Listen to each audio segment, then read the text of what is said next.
Halo, assalamualaikum warahmatullahi wabarakatuh. Kembali lagi bersama saya Erik Bagus Yunidi. Kali ini saya mau memodifikasi saya punya mesin penetas karena presentasi penetasannya masih kurang bagus. Nah, teman-teman bisa lihat ya, instalasi kelistrikannya sangat semrawut. Kemudian raknya juga kurang rapi. Kelihatan sangat kotor ya teman-teman, tapi alasan yang paling mendasar untuk saya modif mesin penetas ini adalah hasil penetasannya sangat jelek teman-teman. Saya pernah masukkan 30 butir telur, hanya menetas 2 ekor, itu pun cacat teman-teman. Nah, saya mulai berpikir apa yang salah pada mesin penetas ini. Setelah saya pikir-pikir, mungkin ruangannya yang terlalu besar teman-teman, jadi panasnya tidak bisa maksimal. Kemudian ventilasinya yang kurang, mungkin nanti saya akan tambahkan kipas ya teman-teman.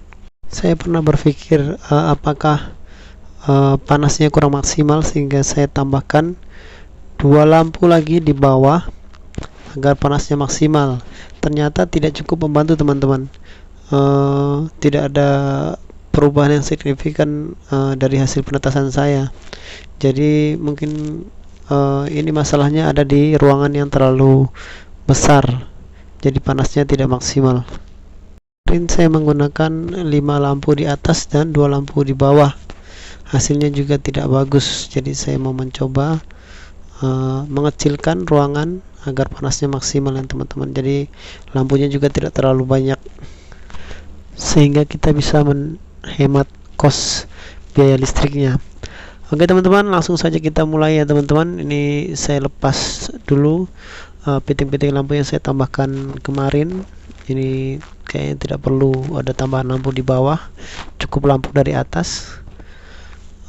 Nanti saya akan persempit ruangannya saja dan merapikan instalasi kelistrikannya.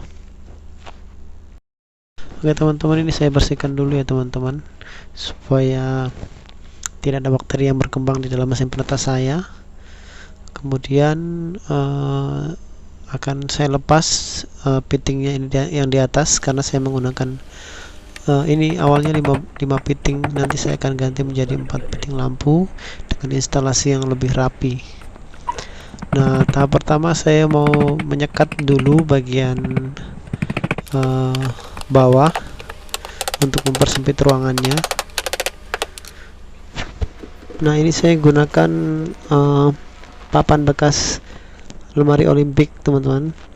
Tahap selanjutnya saya akan membuat raknya. Saya menggunakan triplex yang tebal ini.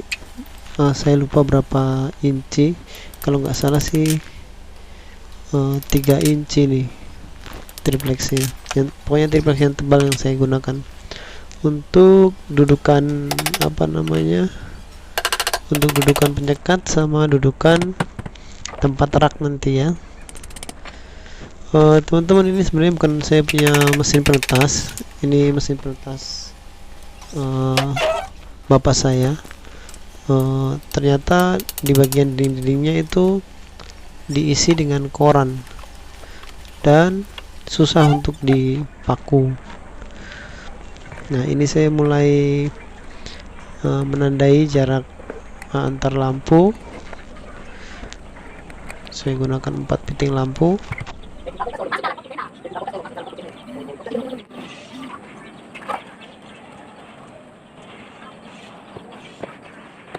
Teman-teman perhatikan ya, ini saya punya cara memparalelkan kabelnya. Saya langsung sambungkan di piting lampunya, jadi nanti akan kelihatan rapi. Jadi nggak saya sambung di luar, saya sambung langsung di dalam piting lampunya. Nanti tinggal kita sesuaikan kabelnya, dan kabelnya nanti kita tempel ke dinding-dinding mesin penetasnya ya teman-teman, supaya kelihatan rapi. Sebenarnya saya mau tambahin instalasi kelistrikan di atas, tapi kayaknya sudah tidak memungkinkan, jadi kabelnya saya tempelkan saja seperti ini. Ini piting lampu yang terakhir. Nah, kalau sudah jadi seperti ini penampakannya teman-teman ya. nanti kita keluarkan kabelnya. Di pojok sana ada lubang instalasi listrikan. Oke, saya lanjut membuat alas untuk alas untuk rak mesin penetasnya ya teman-teman. Ini saya menggunakan kawat ram kecil. Saya tempel dengan mika. Nah, ini teman-teman bisa lihat, ini mika supaya lebih kuat. Kalau saya paku langsung itu dia kurang kuat karena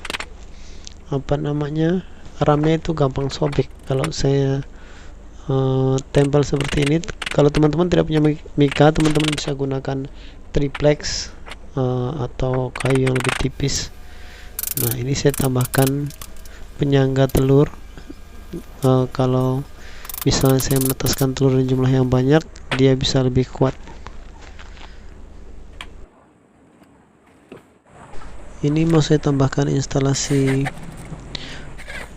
udara untuk keluar masuknya udara, karena menurut saya telur itu membutuhkan oksigen untuk perkembangan embrionya. Teman-teman, tadi saya bor di samping tidak bisa karena di samping itu ada lapisan koran-koran, jadi susah untuk dibor. Akhirnya saya buat instalasi udaranya di atas. Saya tambahkan berapa itu tadi, 8, 4 di kanan dan 4 di kiri. Jadi saya mau tambahkan kipas ya teman-teman, agar perputaran sirkulasi udaranya lebih bagus. Nah, ini sudah masuk dalam tahap pemasangan instalasi kelistrikan ya teman-teman. Kipasnya arus DC, jadi kipasnya AC, arusnya AC harus dirubah ke DC. Jadi saya tambahkan colokan untuk memasang adaptor. Nah, adaptor 12 volt. Nanti akan saya sambungkan ke termostatnya. Jadi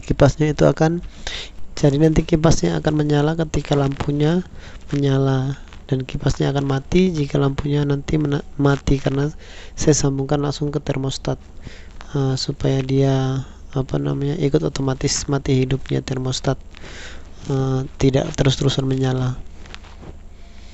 Nah, ini kabel instalasi utama kelistrikan lampu tadi saya sambungkan dengan colokan untuk adaptor ya teman-teman.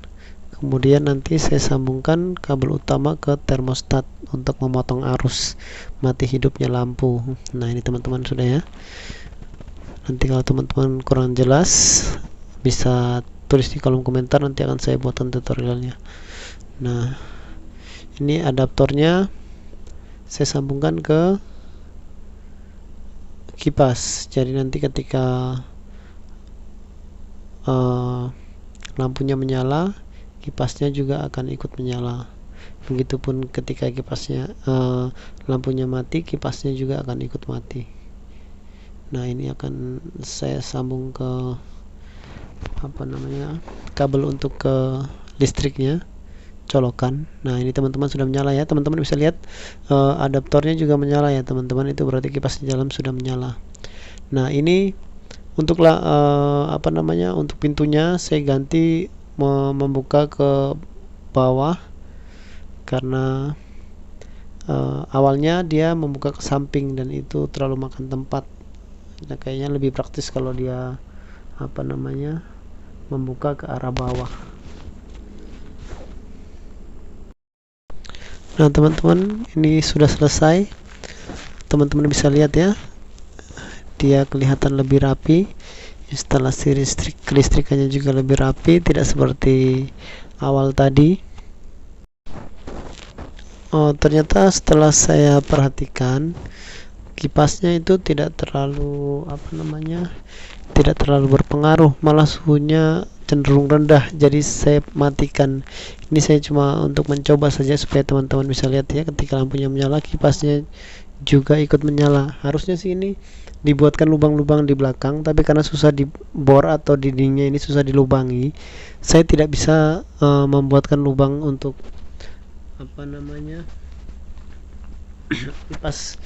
kipas kalau dempet dengan dindingnya itu tidak bisa meniupkan angin ke depan. Jadi saya gunakan baut yang panjang untuk memberi jarak antara kipas dan dindingnya agar dia bisa anginnya bisa tertiup ke depan ya teman-teman. Ini teman-teman bisa perhatikan ya, ini sudah saya sekat. Untuk jarak lampu ke ujung lampu ke telur itu sekitar 15 cm, dan untuk dari dinding atas ke dari dinding atas fitting lampu sampai ke lampunya itu sekitar 10 cm. Jadi totalnya adalah 25 cm. Untuk jarak jarak antara air dan rak telurnya itu sekitar 10 cm. Jadi teman-teman kalau membuat mesin penetas itu ukurannya 25 tambah 10 berarti 35, tingginya 35, lebarnya 50 cm, untuk kapasitas 50 butir telur. Dan untuk lebar ke belakangnya itu sekitar 35 cm juga teman-teman. Nah itu ukurannya sudah. Nah ini teman-teman bisa perhatikan ya, ini hasil dari mesin penetas saya. Dari 10 butir telur dia menetas 9 ekor, dan hanya satu yang rusak. Berarti hasil dari modifikasi mesin penetas saya itu berhasil ya teman-teman. Nah ini teman-teman kalau tidak mau mesin penetasnya rusak, teman-teman bisa buat tempat penetasan seperti ini, entah dari kardus atau dari box. Ini lampunya menyala 24 jam ya teman-teman, nggak mati hidup. Jadi ketika telur sudah retak atau sudah menetas, saya taruh di sini agar mesin penetas tidak kotor. Ini saya gunakan lampu 15 watt kalau nggak salah. Kalau terlalu panas juga nanti mungkin akan mati di dalam telurnya ya teman-teman. Untuk lampu yang saya gunakan di mesin penetas tadi itu 25 watt, ada 4 buah lampu,